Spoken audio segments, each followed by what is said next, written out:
Motorsport Radio. The Superbike Show on Motorsport Radio.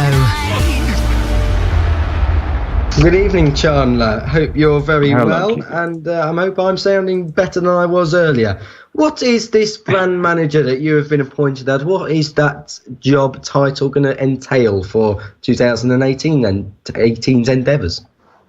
It's a bit what you were alluding to in terms of connecting the dots between the dealership and the racing team.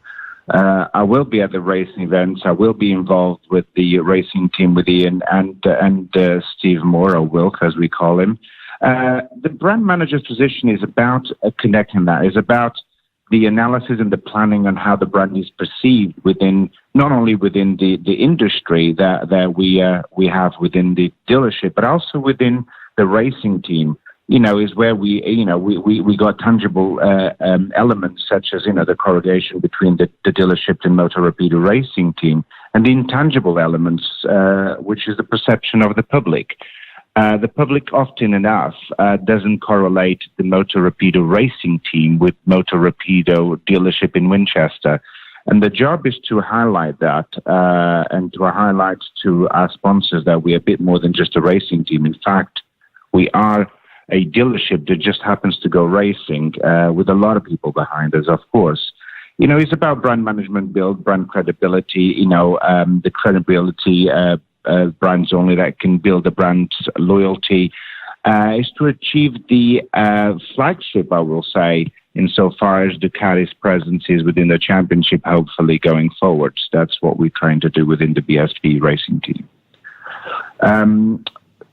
Touching on that point also, evidently, it's turning, again, all of that brand that Ducati already quite successfully does themselves and take a bit of that and learn lessons from them and understand that we are bigger together. We are bigger. We are family bigger than we currently are. We belong to a bigger family, such as Ducati. We are a big family ourselves within the Moto Rapido family in Winchester and in the racing team and all our sponsors and supporters. So it's just a correlation of that involvement with Cool Fab Racing, Ducati Track Days, you name it. I shall try and bring it all together with Ian and Steve. How much integration will there be with the Cool Fab Championship? Because obviously the Moto Rapido have got a presence in there now, but are you looking at kind of not keeping it, but enhancing that connection between grassroots British racing to the top level motorsport in British racing? Absolutely, it's certainly on my agenda, high on my agenda for that matter, to cultivate the grassroots and to work within the Cool Fab Racing setting and develop and collaborate with those relationships and make it better. Is difficult to say better because it kind of alludes that it wasn't good enough. It already is a wonderful series. It's about really enhancing that, collaborating with the existing people around it and make it, making it better, make it more streamlined, I guess. Absolutely. And how would you go around achieving that more streamlined approach? Will there be an expansion in the Cool Fab Championship, or will there be like a kind of guest days for the Cool Fab riders to go to the superbikes and like kind of learn that way? Or how would you do that? It's probably a combination of them both, in fairness. I think we need to sit down with the key members, with the key parties that form part of the big family that is Cool Fab Racing, including the families and their loved ones and all the people that make it happen, weekend in, weekend out. So all of those people are important for us to sit down and see where the appetite is. I think that is a wonderful thing for us to do, to get involved with, to even be part of in a higher level than we've been before. I do believe that it does a service to our championship that the Spanish championships have got their own, and we need our own. And I think with the British Talent Cup also in line for next year, I think all of it is going to be an awesome job for the young stars to come and rise, and be a Bradley Ray, and be a Shaky Byrne, a John Hopkins, all of those people that make a difference in all of our lives. With your new job as brand manager, that must entail attracting sponsors to the team. Now, the team's been let down in the past before with sponsors, especially coming into the 2017 season. How would you go around making sure a sponsor stays in the team for the foreseeable future as a sustainable signing, so to speak? Well, we can't control what goes on in other people's businesses, and I would be ill to say that when people commit to us that they're doing so with an eye that things will fail. No one does that. Everybody's very, very passionate about Moto Rapido racing team and Moto Rapido dealership, as we've mentioned, and indeed the SB alike. Nobody goes into this business to let people down. However, it does happen. We all know it, and we all accept that is a calculated risk. Our job, my job, Steve's job, Ian's job is to make sure that calculated risk is taken to a minimum and that we do our homework, that we do our due diligence, and that we make sure that the people that are involved with us are sustainable, are as passionate as we are, and have the same visions that we are, and that they share the goals that we do. We, again, can't control what goes on in their own businesses other than doing our due diligence, which we are promptly doing so.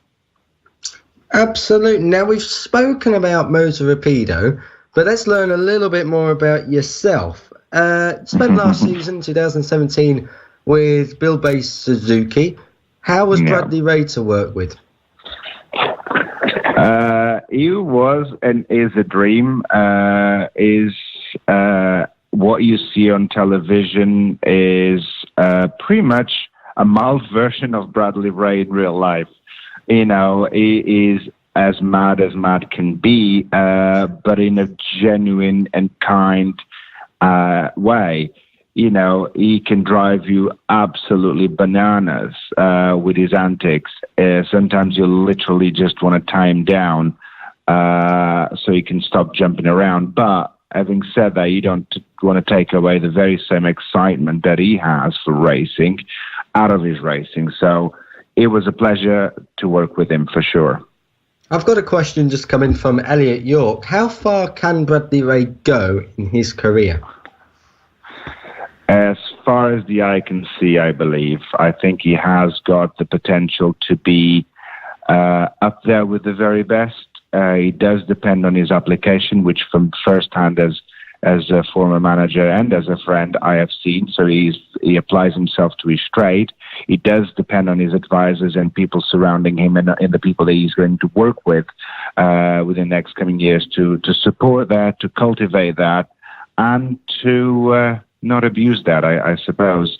So everybody, all of us actually, including the journalists, play a part in his future. How did it come around? Because obviously it's well documented that you wasn't with the team at Brands Hatch for the final round of the season. How did that come around? What was the cause of the split between Chandler Warren Gray and Buildbase Suzuki? Damn, was it well documented? I didn't know that. Within the paddock. It was okay. enough people were talking about it to notice it. Okay. Look, I'm not gonna talk too unduly and too long on the subject. It's fair to say that every job and every opportunity has its positives and negatives. You know, the positives is I've worked with a very dedicated, hard-working, genuine, respectful mechanics, engineers, and team within the Buildbase Suzuki side. Brad's progress has been immensely positive, of course. The incredible results that no one expected, let alone Suzuki themselves. We had a very good understanding and kind sponsors. That helped us a lot. There was no pressure on us. And of course, our side of the garage was always, for the most part, a very harmonious side. Listen, the negatives, to be honest with you, Kiko, it's far too easy for me to sit here away from everybody without anybody being able to challenge me to make accusatory and unkind comments towards anyone. It is fair to say that I have remained dignified in my silence. Some others haven't, as you've alluded to. these people aren't relevant enough to my life for me to worry or rise to their comments or to their deflammatory or incorrect comments. I have nothing negative to say about my experience other than what I've expressed to the people concerned. I wasn't at Brands Hatch as I wasn't meant to be there to begin with, just so we are clear. I had other engagements that I was attending at that point in time. But it is correct that we have parted companies in Assen, the latter stages of the race itself. You said just at the start of that answer that it was mostly harmonious. Would it be fair to say that there was a few little grievances within the team? That always is, aren't they? You think about every team up and down the paddock. If you don't hear a disagreement and not so harmonious comment between team members, then everything is working too well. It's a bit like a marriage. If you don't have an agreement, you don't have any really passion and any fire within it. And before everybody criticizes me, this is just my personal view. So that is this is how I see it. Has it been? Listen, it's been a great experience for me, and I'd like to thank Hawk Racing and of course Buildbase and Suzuki for the opportunity, and I leave it at that. Do you think now that you had that year working with a young rider in Bradley Ray, has that taught you anything? Has it taught you tolerance or patience or anything like that? We've seen you stressed at some points behind the pit garages having a quick smoke, but what have you learned from that season working with a young star such as Bradley Ray? Smoking, Kiko? That's very defamatory. Yeah, of course. It could be worse. I could be chewing gum. I could be doing many other things that other people clearly do. He taught me a lot about myself. He taught me about my strengths in character, my business mind. It taught me about perhaps being more patient with certain people, not with Brad, funnily enough, but with different scenarios. And I come from a background where I'm a boss. I own a multi-million-pound company with my partner. We have 1,400 staff. So to go from that to being told what to do, it was difficult, but I adapted accordingly. But he taught me a lot about myself and about the industry, and I'm thankful for that. What was the highlight of last season? The podium at Alton Park. What a fantastic race that was. Was there anything else maybe that really made you go, we've done it, we've achieved what we set out to achieve?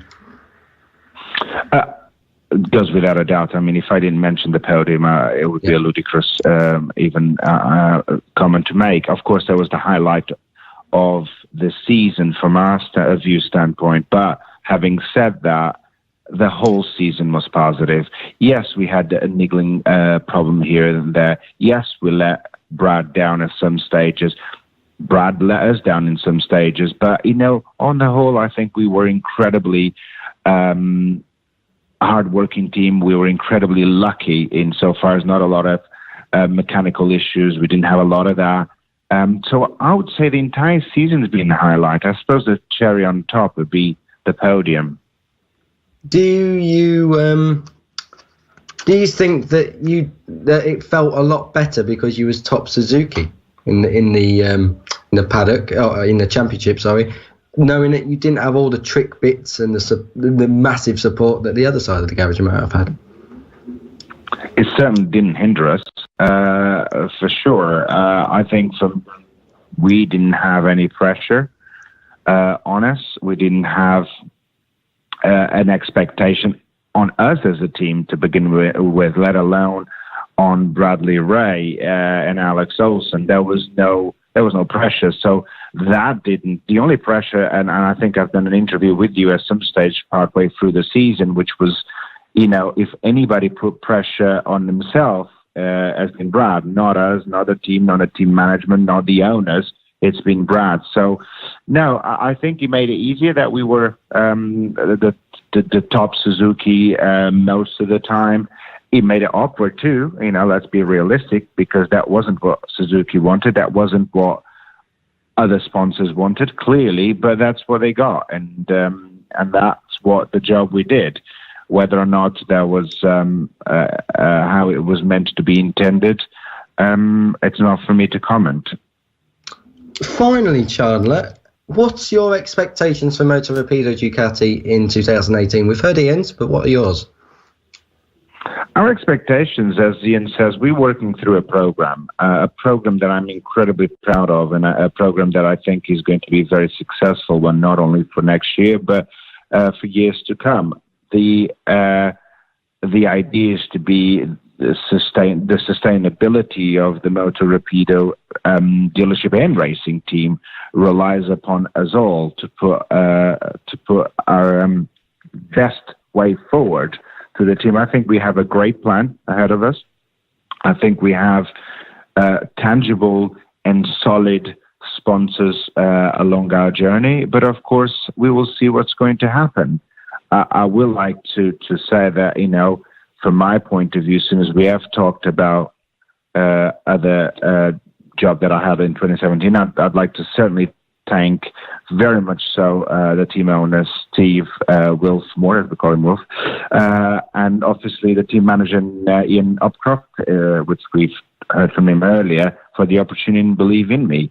We've been trying to collaborate for the last few years, but for one reason or another, it just didn't happen. So I'm really, really thankful to them, and to those of you that are hearing and listening to this particular interview, the Mackenzie family, I'm very, very thankful for it, and very, very proud to be their friends. They know what I mean by it. Chandler, been a pleasure to have you on the show, and we here at Motorsport Radio wish you all the best of success in 2018. I hope to see Moto Rapido back up the sharp end of things. Thanks very much, Kiko. Thank you, gentlemen. It's been a pleasure. Motorsport Radio, the Superbike Show on Motorsport Radio.